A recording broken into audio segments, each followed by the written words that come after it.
바람과 바다도 순종하는가 하더라. 아멘.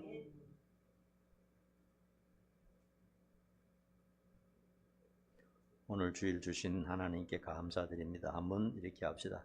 하나님 감사합니다.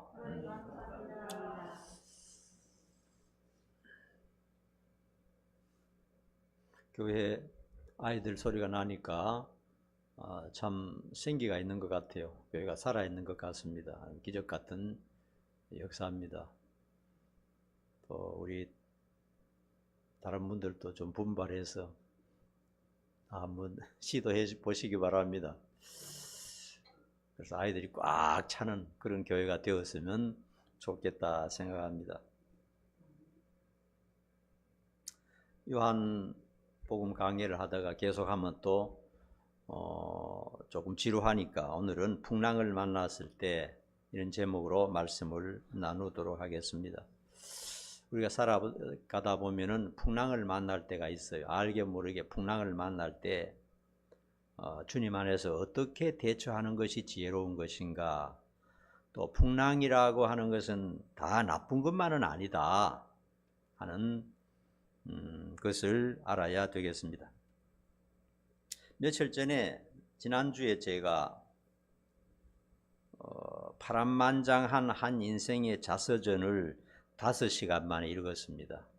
한 인생의 60년 삶을 5시간 만에 다 독파할 수 있었다 하는 것입니다. 인간이 긴 것 같지만은 5시간 만에 그 사람의 행적을 전부 다 파악을 할 수 있었어요.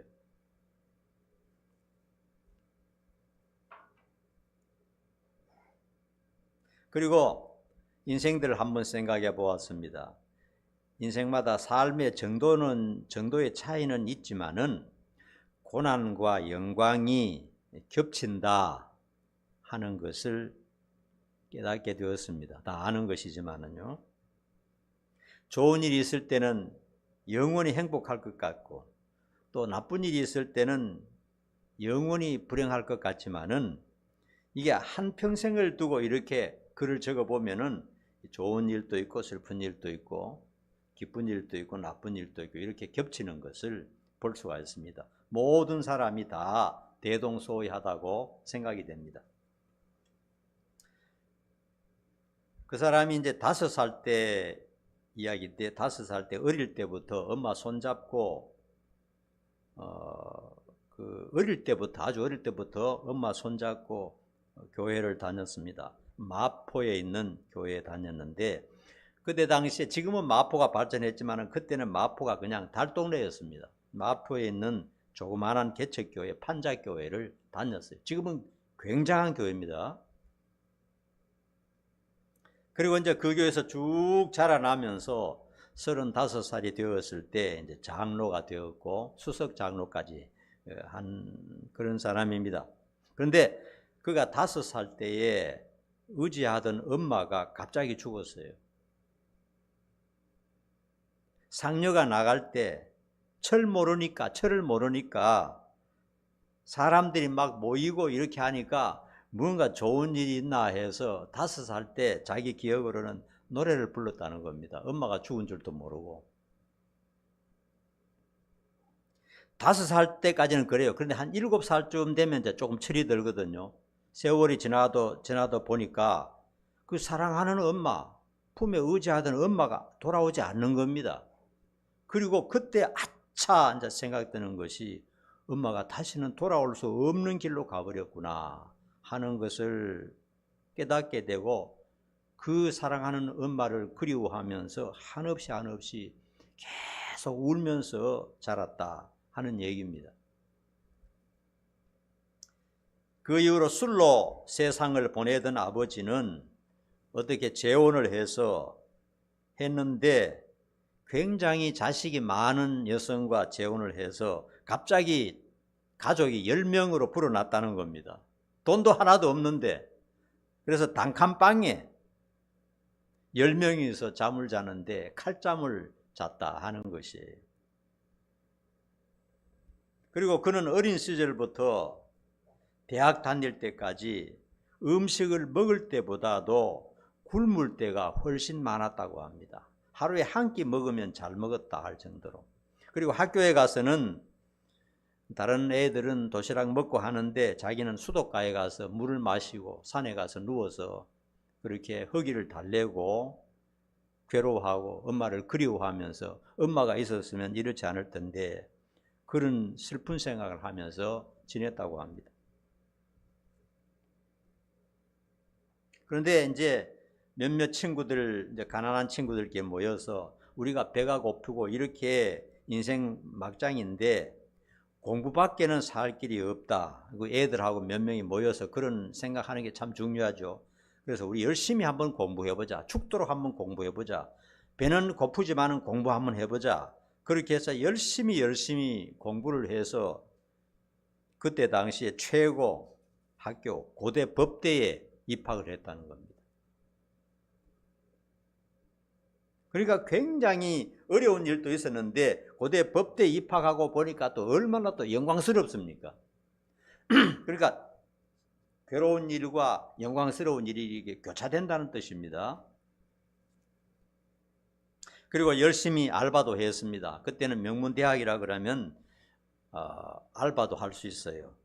집에 들어가서 방도 주고 이렇게 아이들을 가르치기도 하고요.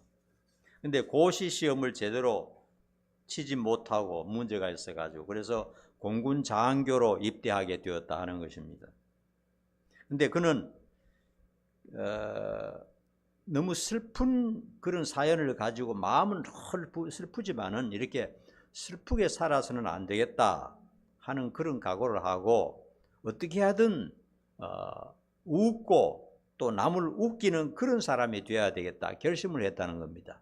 그래서 공군에 들어가서 이렇게 사람들 군진들 앞에서 막 웃기고 이렇게 하다 보니까 그런 분야에 좀 이렇게 발탁이 됐나 봐요. 그런 주특기에 들어갔나 봐요. 그래서 그때 당시에 이제 이 장교들 있는 군대에 왔다 갔다 하면서 하는 그런 아나운서가 있었는데 그 아나운서와 결혼하게 됐다는 거예요. 그리고 아들을 얻었습니다. 아들을 얻었는데 몇 년 있지 않아서 아들이 사망하고 말았어요. 그러니까 너무나 큰 절망에 빠지게 되었습니다. 그것도 하나님의 일을 하는 중에 그런 일을 당했습니다. 아내는 실성해서 매일 울면서 밥도 먹지 않고 그냥 사람이 미쳐버렸어요. 그리고 신앙도 포기하고 하나님을 욕하면서 남편에게도 절대로 교회 가지 말라 이렇게 말했다고 합니다. 그렇게 또 어떻게 지나다가요 하다 보니까 자녀들을 낳았는데 세 딸을 낳았다는 겁니다. 세 딸을. 아들을 낳으려고 그때 당시에는 아들을 낳으려고 기를 쓰는 때거든요.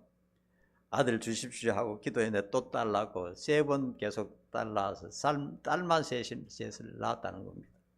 근데 그 딸들이 자라서 참 너무나 예쁘고 너무 아름답고 또 너무나 훌륭하게 잘 풀렸다 하는 그런 얘기도 했어요. 남편들은 그 유명한 박사들도 있고 뭐 굉장한 사람들도 있더라고요.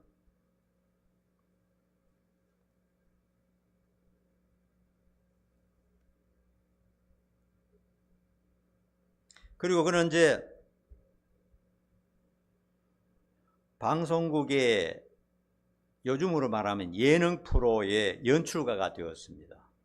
학벌도 있고 또 그렇게 웃기는데 솜씨가 있으니까 발탁이 돼서 예능 프로의 연출가가 되었어요. 그때는 예능 프로라고 말하지 않고 코미디 프로 이렇게 말했습니다.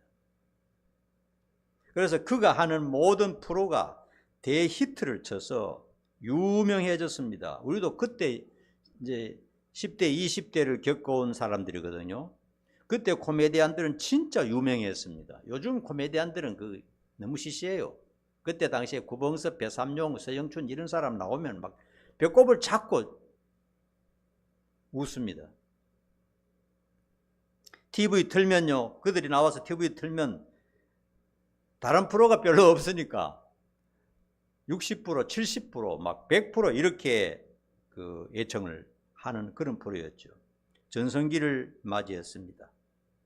그래서 그가 손대는 모든 프로그램은 대히트를 쳤습니다. 아마 여러분들은 모르겠지만은요, 나이 든 사람은 압니다. 웃으면 복이 와요.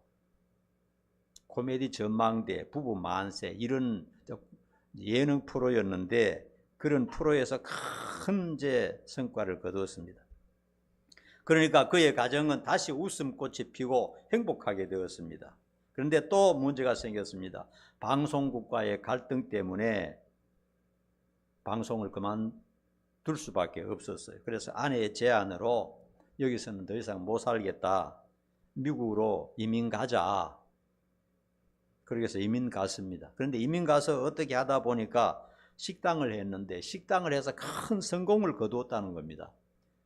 또 괴로움이 지나고 또 기쁨이 왔어요. 그러니까 막 좋은 차도 사고 좋은 집도 사고 막 엄청나게 이렇게 행복하게 사는데 몇 년 그렇게 행복하게 살다가 자녀들도 다 거기서 이제 학교 다니고 몇 년 동안 큰 돈을 벌었는데 그러나 몇 년 후에 화재가 났어요. 불이 나서 식당 싹 다 전소하고 있는 돈 다 날아가고 큰 빚을 지고 빚더미에 다시 올라앉게 되었다는 겁니다. 절망에 빠졌습니다. 그래서 할 수 없이 거기서 살 수 없어서 다시 귀국을 하게 되었어요. 거지가 되어가지고 빈손으로. 참 파란만장하죠. 그 후에 이제 한국에 와서 먹고 살 것도 없고 너무 힘들고 고통스럽게 사는데 그때 당시에 KBS 전무가 권유해서 이번에는 PD가 아닌 MC로 한번 활동해보자. 코미디 프로그램에 한번 해보자. 그렇게 했는데 놀라운 성과를 거두어가지고 유명한 그런 사람이 또 되었습니다. 오늘날로 말하면 뭐 유재석이나 신동엽 뭐 이런 사람 정도 그 이상의 어떤 인기를 누렸어요.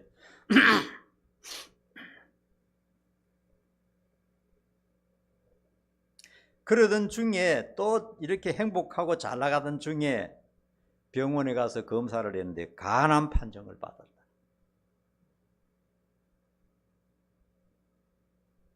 그래서 온 가정이 방황하게 되고 그 부인은 이산 저산 다니면서 열심으로 금식기도 하고 온 가정은 다시 비통함에 빠졌습니다. 오랫동안 그렇게 괴로워하고 슬퍼하고 모든 돈 다 날리고 그렇게 있는데 일도 못하고 있는데 근데 열심으로 기도하고 항암받고 하는 중에 기적적으로 암이 사라졌다는 거예요. 의사가 하는 말이 암이 다 없어졌습니다. 또다시 온 가족들은 만세를 불렀습니다. 그 딸들과 그 사위들 막 만세 하나님 만세하고 불렀습니다. 책 내용이 거기까지입니다. 그때 나이가 60세예요. 그리고 제가 연역을 살펴보았는데 그러고 난 다음에 얼마나 더 살았나 보니까요 60세에 돌아가셨더라고요. 그러니까 요 책을 쓰고 다 나았다고 만세를 부른 바로 그 해에 돌아가신 거예요.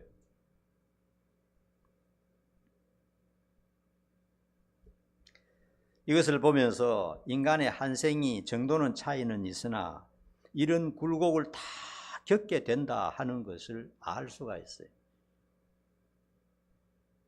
저 자신도 그렇고 여러분들도 아마 다 살펴보면 그럴 겁니다. 긴 세월을 두고 보니까 그렇지 전체적으로 한 묶음으로 묶어가지고 이걸 한 5시간 읽을 정도로 편집을 해놓으면은 정도의 차이는 있지만은 어떤 데는 기쁜 일도 있고 어떤 데는 슬픈 일도 있고 자식이 태어났을 때는 정말 하늘 날 듯이 기쁘고 또 어떤 부모님이 돌아가셨을 때는 또 땅이 꺼지는 것처럼 고통스럽고 그것을 잊지 못하고 이것이 한 인생을 사는 모습이라는 것입니다. 때로는 기쁘고 행복한 일이 있고 때로는 슬픈 일도 있고 그러다 결국 세월이 지나서 죽게 되고 인생의 막을 내리는 것 이것이 한 인생의 모습인 것입니다. 자, 그런데 중요한 것은 이 가정을 보면서 중요하게 생각한 것은 이런 좋은 일, 나쁜 일, 어려운 일 중에서도 끝까지 그 장로님을 비롯해서 온 가족이 믿음을 굳게 붙들고 있었더라 하는 것입니다. 이것이 최고입니다.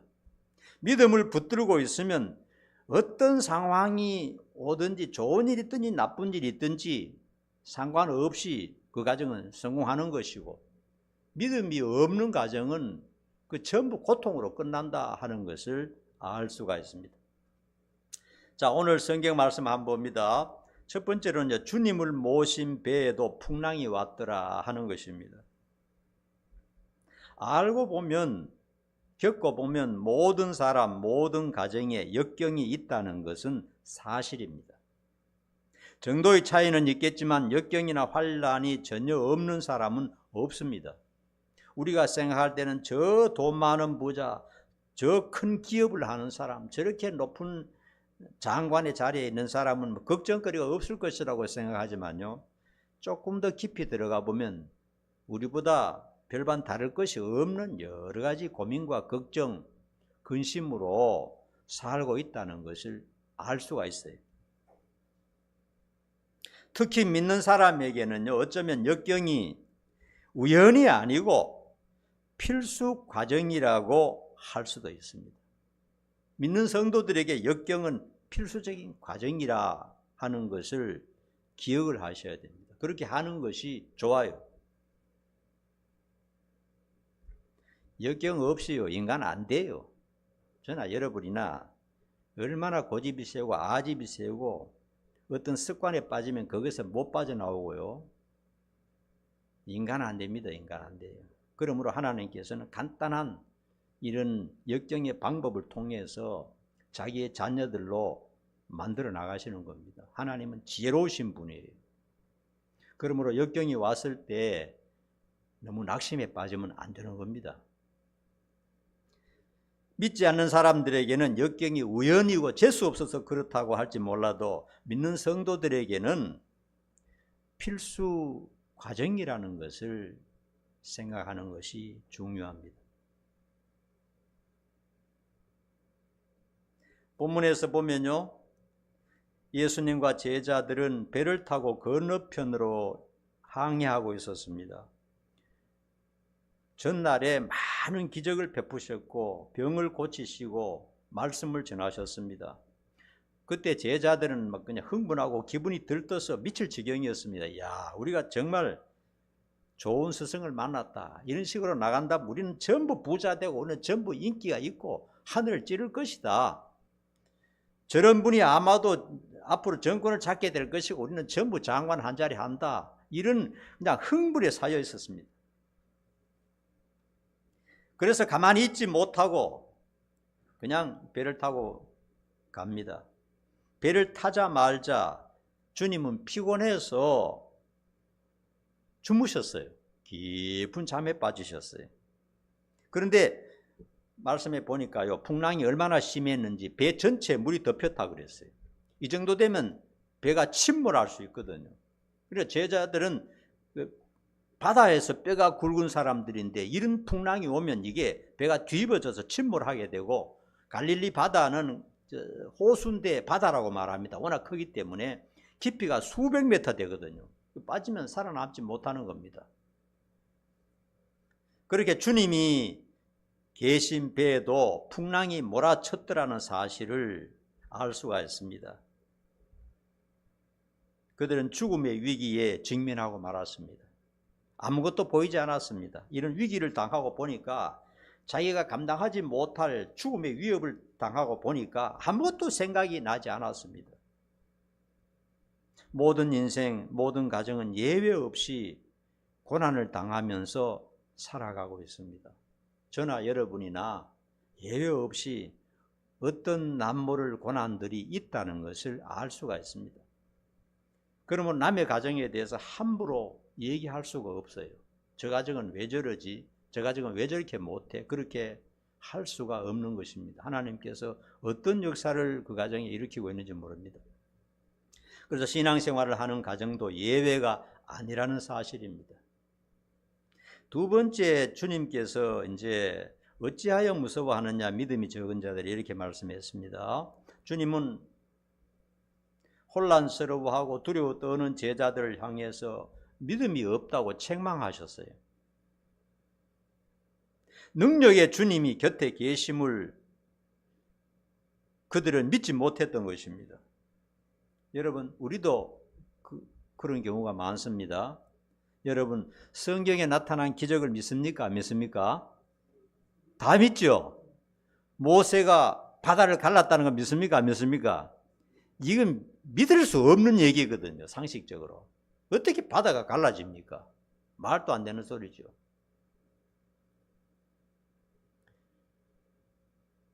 각종 질병이 제자리에서 일어났다는 것 믿습니까? 안 믿습니까? 성경에 나온 기적은 우리는 다 믿습니다. 그런 믿음이 있어요. 그리고 기독교 역사 속에서 일어났던 기적도 굉장히 많습니다. 어떤 교회에서 그냥 그 안전뱅이가 일어나고 한쪽 다리를 못 서는 사람이 벌떡 일어나서 춤을 추고 하는 일들이 실제로 있었어요. 과거 조영기 목사님 같은 교회에서는 각종 장애인들이 엄청나게 고침받았습니다. 심지어 눈이 막 떠여지고 말 못하는 사람이 말을 한 역사도 일어나고, 이런 역사도 기독교 역사 속에 멀리 가지 않아도 우리나라 기독교 역사 속에도 그런 일이 있습니다. 그러니까 하나님이 계시는 곳에, 예수님이 역사하는 곳에는 기적이 일어난다는 것 우리는 믿어요. 그런데 문제는 뭐냐면 막상 나와 내 가정에 문제가 닥치면 믿음이 사라져 버린다는 겁니다. 이걸 믿음으로 해결해야 되겠다는 그런 생각이 없어요. 큰일 났다, 망했다, 이런 생각이 들고 맙니다. 믿음이 사라져 버려요. 성경의 믿음도 다른 사람의 역사의 믿음도 나하고는 관계없는 것으로 생각이 되어버립니다. 그냥 믿음이 마비가 되어버리는 거예요.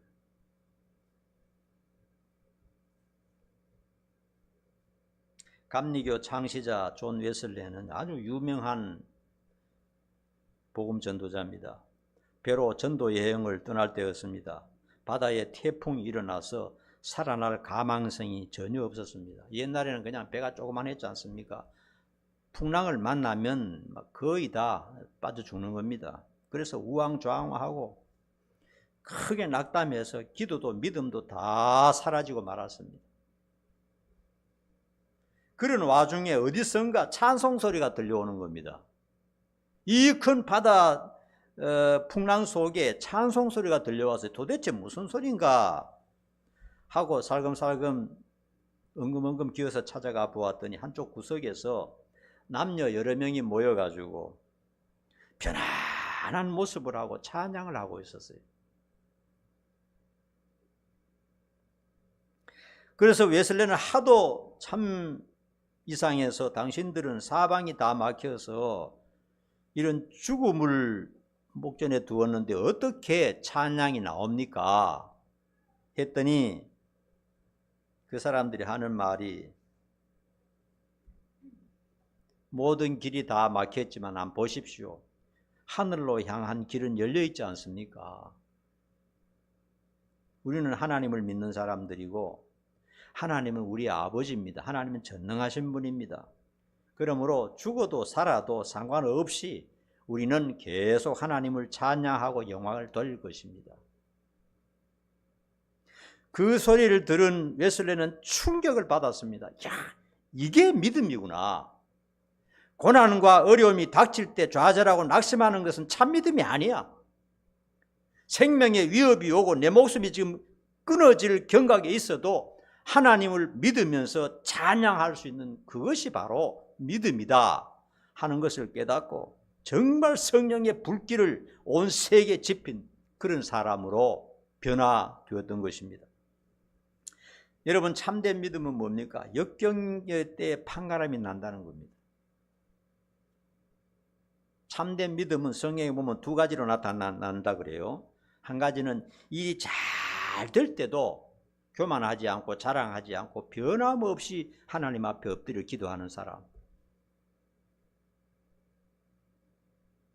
너무너무 잘 되는데, 너무너무 돈을 많이 버는데 까불지 않고 막 백화점 다니면서 막 서지 않고 아마 외제차 사고 외국으로 막 돌아다니지 않고 고요히 그대로 엎드려서 매일 기도하는 사람. 너무너무 잘 됐는데 거기에 마음을 안 두는 겁니다. 그 사람이 참 믿음의 사람이라는 겁니다. 하나님은 그런 사람에게 안심하고 줘버려요. 이게 잘못된 길로 갈 일이 없으니까. 또 한 가지는 역경을 당할 때 어떤 태도를 취하느냐 하는 겁니다.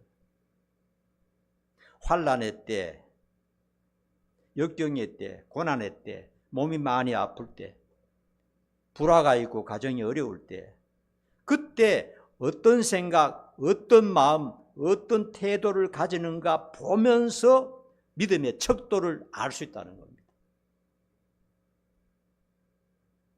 세 번째, 바람과 바다를 꾸짖어 잔잔하게 하셨습니다. 제자들이 당황해서 예수님을 깨웠죠. 예수님을 깨운 것은 긍정적인 면과 부정적인 면을 생각해 볼 수가 있습니다. 부정적인 요소는 능력의 주님이 옆에 계시는데 조금 전에 기적을 일으키시는 그 능력을 보았는데도 불구하고 믿음이 다 없어져 가지고 두려워하고 우왕좌왕하고 난리를 쳤다는 겁니다. 전에 역사하시고 기적을 베푸셨던 주님, 풍랑을 만나자 기억도 나지 않았습니다. 예수님이 그런 분인지 기억도 안 났어요. 일단 내가 당한 이 고통밖에 생각이 안 났습니다. 이제 죽었구나. 그리고 그냥 처자식이 생각나고 그냥 울고 불고 끝장났구나 이런 생각만 났어요. 긍정적인 면은요, 어려움을 이 주님께 알렸다는 겁니다.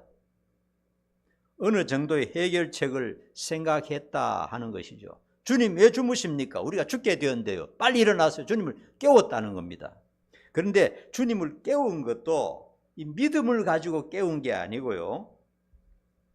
이 문제를 해결하시라고 깨우는 게 아니고 이런 풍랑에도 주무시고 계시는 이분이 도대체 뭐 하는 건가 원망하는 그런 모습으로 주여 우리가 죽게 되었는데 주무시고 계십니까? 빨리 일어나세요.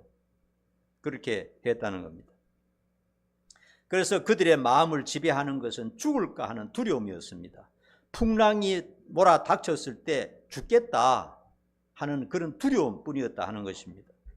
그래서 주님께서는 그들이 믿음이 부족함을 책망하시고 바람과 바다를 꾸짖어 잔잔하게 하셨습니다. 제자들은 다시 한번 주님의 능력에 놀라지 않을 수가 없었어요. 지금까지 병을 고치시고 기적을 베푸시고 무리를 걸으시고 오병이의 역사를 일으키셨지만은 자연을 향해서 직접적으로 꾸중하고 조용하게 하신 그것은 생각지도 못했기 때문에 도대체 이분이 누구냐 하게 생각되었다는 겁니다. 여러분, 이런 주님을 우리는 믿습니까? 네, 우리가 분명히 믿어야 됩니다. 남의 얘기하는 게 아닙니다. 지금 성경의 기적을 믿는데 나에게 닥쳤을 때는 그냥 믿음이 다 사라져버리고 인간적인 방법으로 발버둥 치는 그런 믿음 없는 모습으로 우리가 살고 있지 않느냐 하는 것입니다. 주님은 하나님이시기 때문에 못하실 일이 전혀 없고요. 이러한 사실을 우리도 믿어야 하는 것입니다. 여러분, 우리가 한 생을 살아갈 때 크고 작은 역경들이 항상 다가옵니다. 안 다가왔으면 좋겠지만은 야고보서에도 보면 여러 가지 시험을 만나거든 그렇습니다. 필연적입니다. 필연적. 인간이 사는 것은 여러 가지 시련을 만나게 돼 있어요. 크건 작건 일이 만납니다. 그때 야고보 선생님은 온전히 기뻐하라고 했습니다. 온전히 기뻐. 완전히 세상과는 다른 말 아닙니까? 우리가 살다 보면 어떤 때는 일이 잘 되어서 기쁩니다. 즐겁습니다. 웃음이 확 피고 가정이 너무 잘 될 것 같습니다. 앞으로는 길이 쫙 열릴 것 같습니다. 행복합니다. 어떤 때는 예상치 못한 큰 풍랑이 나에게 불어닥쳐서 몸이 그냥 일어나지도 못할 정도로 아플 수도 있고요. 이러다 죽지 않나 하는 생각이 들 때도 있고 사고가 날 때도 있고 가정에 또 갈등과 위험과 어려움들이 닥치기도 합니다. 이런 것이 전혀 없겠다 생각하면 착각이에요. 그럴 때 나와 함께 계시는 주님을 믿고 기도해야 됩니다. 주님을 찾으라고 그렇다는 겁니다. 성경에는 이렇게 말합니다. 우리가 감당하지 못할 시험을 주지 않으신다고 말씀하셨어요. 감당할 정도의 시험만 주시고 또 시험을 당할 때 주님을 믿고 의지하면 피할 길도 주신다고 말씀하셨어요. 그리고 여러분이 혹시라도 어려움 당하고 고통 당하고 괴로워하고 가슴을 치고 있을 때 누군가 나를 위해서 남모르게 기도해 주고 있다는 사람이 있다는 것도 기억하시기 바랍니다. 그리고 성경에는요, 어려움이 지난 후에는 좋은 일이 항상 따라왔어요. 어려운 것이 어려움으로 끝나는 것이 아니고 그 또한 지나가고 어려움 뒤에는 좋은 일이 따라온 것도 알 수가 있습니다. 그러므로 이번 일도 지혜롭게 기도하면서 잘 견디면 좋은 일이 뒤따라온다 하는 것을 믿어야 합니다. 포기해버리면 안 됩니다. 포기하지 않는 이상 끝난 게 아니에요. 하나님은 결코 멀리 계시지 않고 모른 채 하시지도 않고 우리를 도와주신다는 것을 꼭 믿으시기 바랍니다. 기도하겠습니다. 자비로우신 아버지 하나님, 늘 고맙고 감사합니다. 하나님은 멀리 계시지 않고 늘 우리와 함께 계심을 분명히 믿습니다. 우리를 아들, 딸로 삼아주시고 영원 무궁토록 복을 주시기 위해서 선택하셨습니다. 우리가 이 세상 살 때에 여러 가지 역경을 당하기도 하고 또 행복한 일을 당하기도 하는데 어떤 상황에서든지 하나님을 찬양하고 하나님을 굳게 믿고 인내하면서 승리의 삶을 살아갈 수 있도록 은총 내려 주시옵소서. 변함없는 신앙생활 끝까지 잘할 수 있도록 도와주시옵소서. 역경 때 좌절하고 낙심하지 말게 하시고 주님 붙들고 일어날 수 있도록 도와주시옵소서. 예수님 이름 받들어 간절히 기도하옵나이다.